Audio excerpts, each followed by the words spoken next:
going to have two parts today. The first part is I'm going to show you some things that I've done in the classroom, and then we're all going to make a map together. I think you can tap into your kids' curiosity, and the way that, and I'll show you some examples of this, is asking geographic questions. And a lot of the kids don't even know what a geographic question is. You might have to coach them in that. For example, I was talking to Claudia earlier today. I'm from Salida.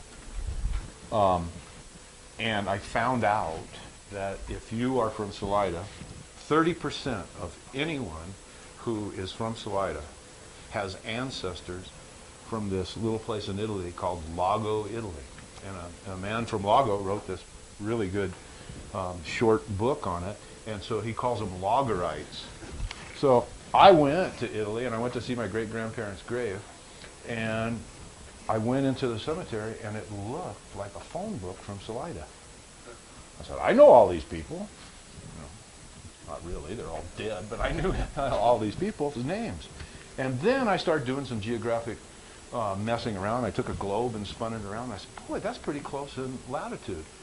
So I checked the latitude out, and the difference between Lago, Italy, and Salida, Colorado, is 0.78 degrees. So Salida is 53 miles farther south than Lago. And so for me, personal thing, that's a great geographic question. How did that happen? But anyway, those are the kind of things that I think that you can get your kids to get involved with GIS. So I taught social studies and English for 20 years, and what I tell everybody is I kind of clawed my way up into teaching GIS. I'd like to say that I have had lots of success and that the kids really, really liked it. So for example, this young man, he and his father liked to bird watch. So I gave them the GPS unit. They went out into the world. This is Lafayette, Colorado, and they went over by this lake called Wanaka Lake. You know right where it is, okay? And they spent the day, May 7, 2006, and they spotted a bald eagle here, and they spotted a ferruginous hawk here, and they spotted a Swainson's hawk here.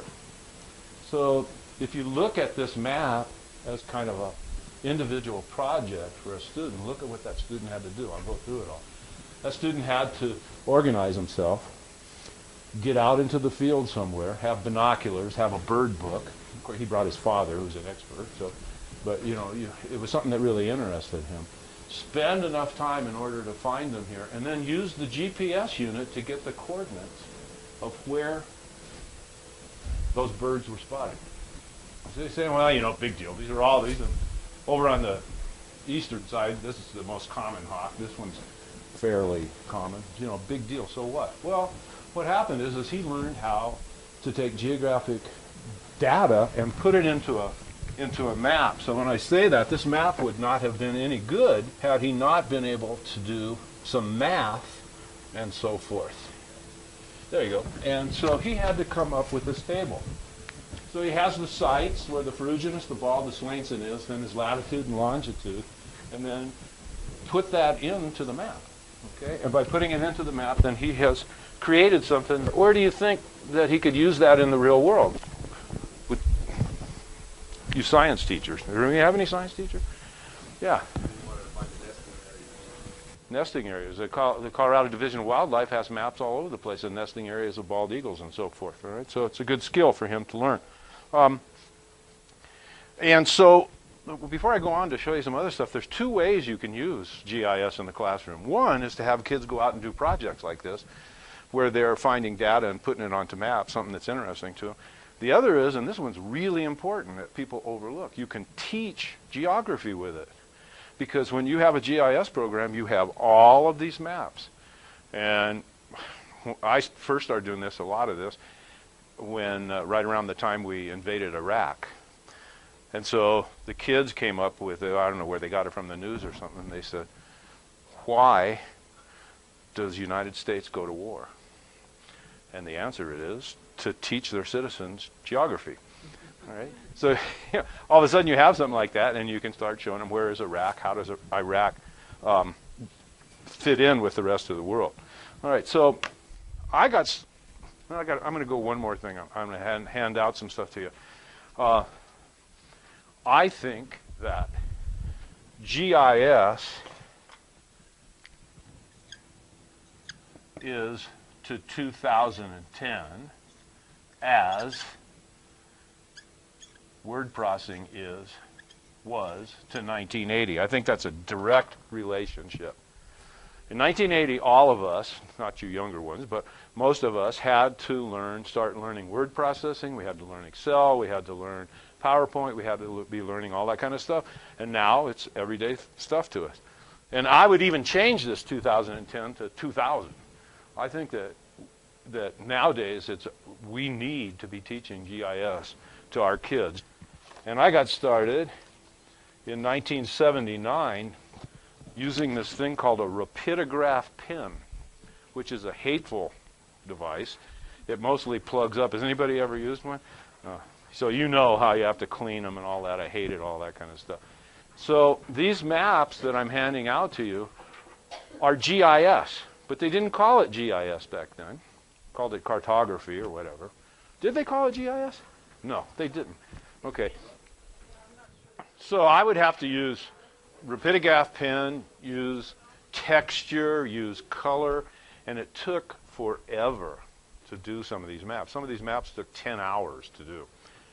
And what I'm telling you now is that in 2010, you can do this with a couple of clicks. You have to go find the data, like you always had to find the data, but you can do it in a couple of clicks. I would spend all this time in the early 90s running around trying to find base maps. You know, I want to teach my kid about Colorado, so where am I going to get a base map? Who's had this happen to them before? We have to go, in 1990, there wasn't an internet. Okay, about 1995, you could start getting some base maps. And you don't have to do that anymore if you have a desktop. But more important than that, let's say you don't have the desktop GIS.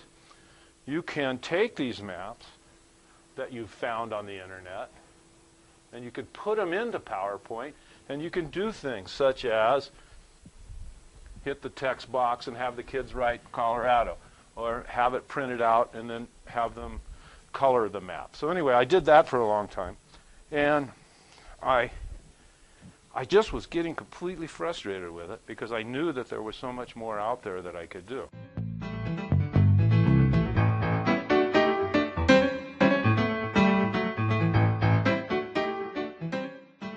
So what I did was I got this book right here, and I can't emphasize enough how valuable this was to me in my classroom.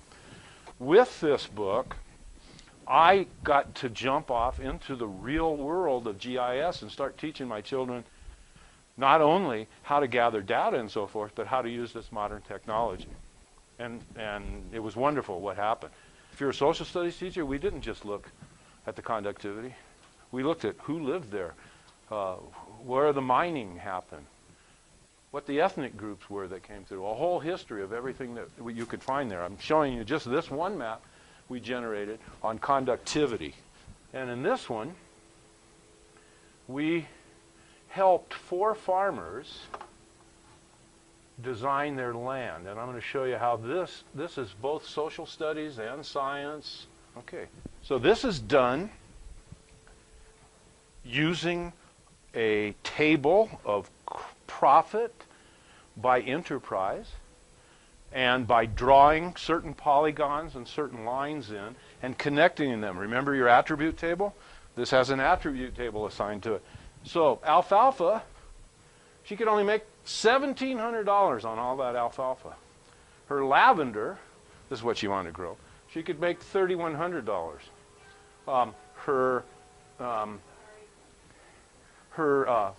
garden was $36,000. But look at this one. Her cooking school, she can make $65,000. This is bank ready. And so she and the kids went to the bank. And the bank said, yeah, we can do this. All right? So real world stuff, and they really got to do it.